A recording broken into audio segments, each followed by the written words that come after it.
High, welcome to another mini blog. আজকে Sunday আর আমরা চললাম বাড়ির থেকে 15 কিলোমিটার দূর টাটকা সবজির উদ্দেশ্যে এইচএল মার্কেটে। ব্যাঙ্গালোরে আসার পর থেকে মোটামুটি সব বাঙালির মুখেই এই মার্কেটটার কথা শুনেছি।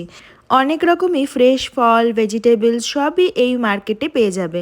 এখানে গরমকালে কুলও পাওয়া যায়, আমি তো দেখে অবাক হয়ে গেলাম। আমরা এখান থেকে বেশ অনেকটা ল্যাংড়া আম আর কাঁঠাল নিয়েছিলাম। তারপর আমরা চলে গেলাম এইচএল এর বড় এই সবজির মার্কেটটায়। এই মার্কেটটা শুধু শনি রবিবারই বসে। এখানে কচুর লতি থেকে বিভিন্ন রকমের শাক সবজি যেগুলো তোমরা এমনি জায়গায় পাবে না, সেগুলো সব এখানে পেয়ে যাবে। সবশেষে এলাম ফিশ মার্কেটটায়, যেখানে পরপর মাছের কাউন্টার এবং প্রচুর রকমের মাছ পাওয়া যায়। মানে আমরা কলকাতায় যা যা মাছ পাই, যেরকম ছোট কাচকি মাছ থেকে জ্যান্ত কাঁকড়া, শোল মাছ, ইলিশ মাছ, চিংড়ি মাছ, এই মার্কেটটা এসে মনে হচ্ছিল আমি মনে হয় কলকাতার কোনো বাজারে চলে এসেছি। এখানে মোটামুটি সবাই বাংলায় কথা বলছিল। আর সব থেকে ভালো ব্যাপার, এখানে দাঁড়িয়ে নিজের মতন পিস কাটিয়ে টাটকা মাছটা একদম বাড়িতে নিয়ে যাওয়া যায়, যেটা বাড়ির কাছের মার্কেটগুলোয় ঠিক পাওয়া যায় না সচরাচর। মোটামুটি এক সপ্তাহ মাছ বাজার করে নেওয়ার পরে আমরা চলে এলাম এই বাঙালি কাকুর দোকানটায়। ব্যাঙ্গালোরে আসার পর থেকে ছাতুর অভাবটা আমরা খুব বুঝেছি।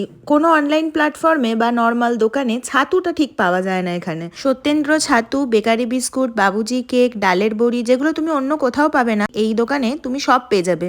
তবে হ্যাঁ, এখানে কিন্তু তুমি কলকাতার দামে কিছুই পাবে না, সব কিছুরই দাম অনেকটা চড়া। এই সাদা সর্ষেরটা নেব। কোনটা? পুরো এক উইকের বাজার করে ফেলেছি আমরা একদিনে। একটা মাছ এত জোরে লাফ দিয়েছিল, আমাদের হেলমেট জামা সব মাছের জলে ভিজে গেছে। আমারও প্যান্ট জামা সব।